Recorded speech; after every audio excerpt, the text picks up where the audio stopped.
ele fizesse? Ele falou: sai da tua terra, sai da tua parentela, sai do meio deles. E na realidade, a grande pergunta é: quem é o teu Ló? Será que é teu amigo? Será que é os teus relacionamentos que você tem? Os relacionamentos que a gente tem em diversos momentos não é apenas amigo.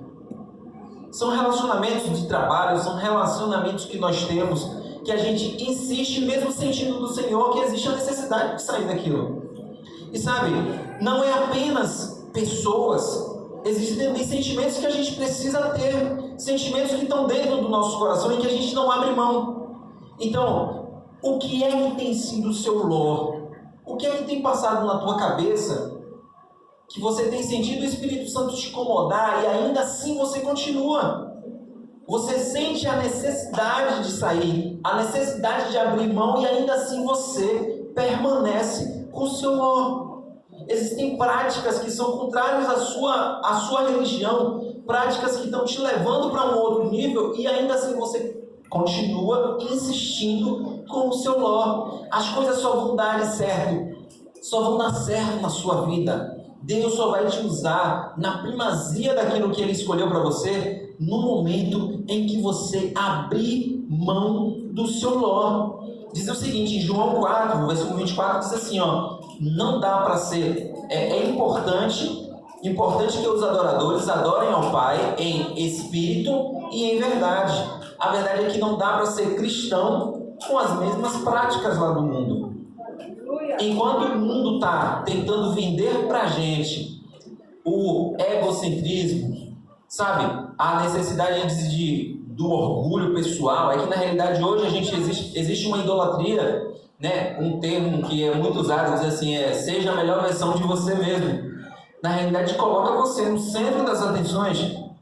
Não quer dizer que você deve abrir mão da sua vida de forma alguma. O próprio Cristo diz, quando ele diz assim, amai o teu próximo como a ti mesmo, ele coloca o teu amor próprio como forma de comparação. Só que a grande questão é, você não é o centro de tudo. O seu sentimento, o orgulho próprio, o orgulho na realidade, é algo que pode, na realidade, te tirar daquilo que Deus colocou para a tua vida, daquilo que Deus tem como prioridade no teu coração. Então, abra mão do seu Ló.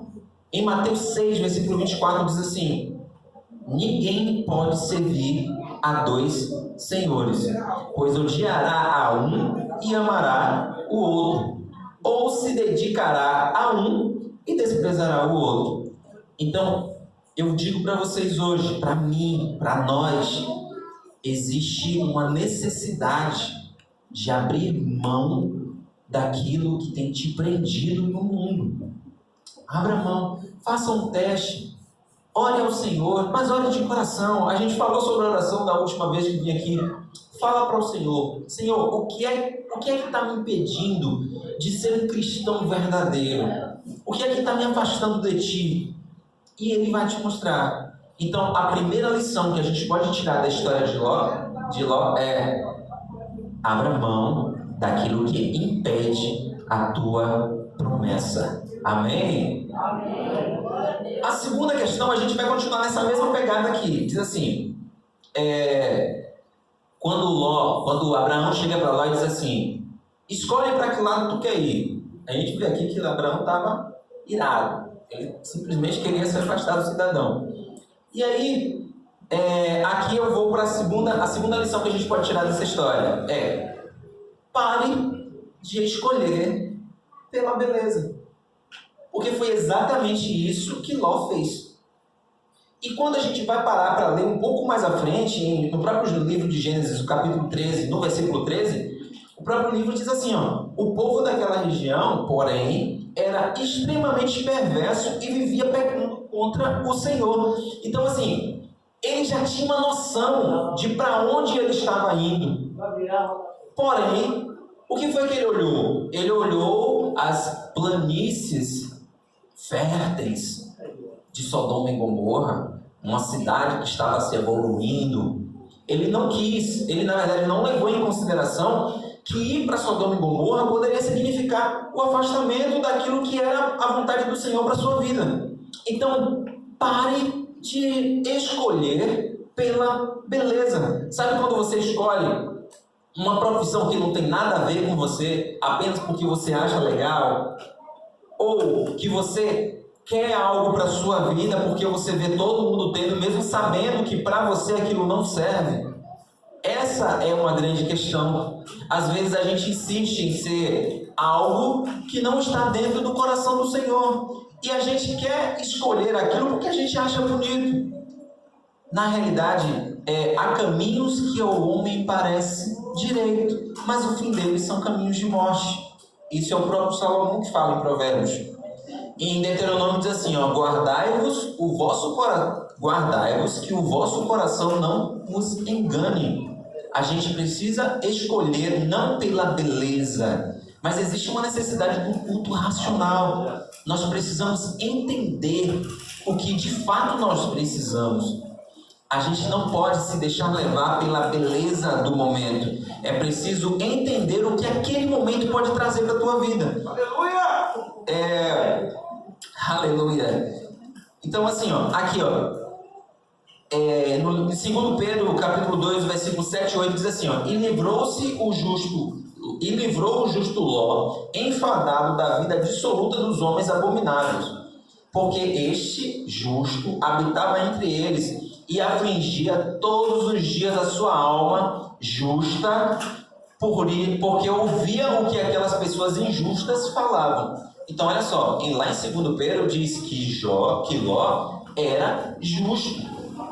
E ele, por causa de uma escolha que ele fez pela beleza do local, por aquilo, pelas planícies lindas que estavam ali, ele sofreu para o resto da sua vida. Então nós temos que pedir, a gente volta naquela mesma passagem sobre a oração. A gente não pode escolher apenas pelo que o nosso coração fala. Eu sinto desejo. Não, ora para o Senhor. Quando a gente fala sobre a questão da oração da madrugada, trazer a Deus antes de qualquer coisa. Às vezes a gente deixa para escolher, para falar com o Senhor, depois que a gente já escolheu tudo, depois que a gente já fez tudo, mas na realidade, quando fala sobre orar de madrugada, é orar com antecedência, é antes, é no momento em que você está para escolher, você botar nas mãos do Senhor e dizer assim, Senhor, eu estou com vontade de ir, mas será que é essa realmente a tua vontade? Senhor, fala comigo, olha, e você começa a colocar os pontos nos is e o Espírito Santo começa a falar no teu coração se de fato é a vontade do Senhor ou não. Então, o segundo momento a segunda lição que a gente pode tirar dessa história pare de escolher pela beleza. Se serve como uma dica muito simples assim, quando você tiver que escolher e você tiver com dúvida, Salmo 37 diz: entrega o teu caminho ao Senhor, confia nele e tudo ele fará. Aleluia, né? Então, depois que eles se afastam, depois que eles têm as divisões, na realidade acontece um grande problema lá na região de Sodoma. Ló é capturado e aí Abraão sai em busca do seu sobrinho, junta 318 servos e aí ele entra lá e guerreia contra aqueles inimigos e salva o seu sobrinho, junto com todo o pessoal que estava ali na cidade de Sodoma e Gomorra, e leva ele de volta. Chega ali assim, agora tu vai falar que eu vou para cá e continua a mesma coisa. Agora Abraão já tinha entendido. Mais à frente chegam acontece na realidade uma epifania, né? Que é quando Deus aparece junto com dois anjos para conversar com Abraão. E a gente aqui percebe um relacionamento muito grande, um relacionamento muito bonito que existia entre Deus e Abraão naquele momento. E aí, tanto que ele chega mais à frente, né? Ele tem ali aquele momento, faz diversas promessas para Abraão. E aí, na hora que ele está para sair, ele vira assim: cara, eu não posso esconder de Abraão, o que é que eu vou fazer com Sodoma? Vamos voltar lá e vamos contar para ele, vamos. Aí chega lá e conta para Abraão tudo o que vai acontecer. E aqui acontece um diálogo extremamente interessante, que ele começa a contar, né, e que vai destruir Sodoma por causa do que estava acontecendo lá e tal, e tal, e tal. E aí Abraão começa a fazer começa aquele diálogo legal. Ah, Senhor Jesus, será que tu vai destruir o justo no meio dos ímpios? Aí, se tiver 50 lá, o Senhor vai destruir? Ele, não vou destruir por amor aos 50. Se tiver 40, não vou destruir por amor aos 40. Se tiver 30, ó Senhor, eis que eu te peço, eu estou insistindo demais, mas se tiver 30, será que ele, não vou destruir por amor? E aqui na realidade existe uma terceira lição que a gente pode tirar. Quem pediu para Ló afastar-se dele foi Abraão.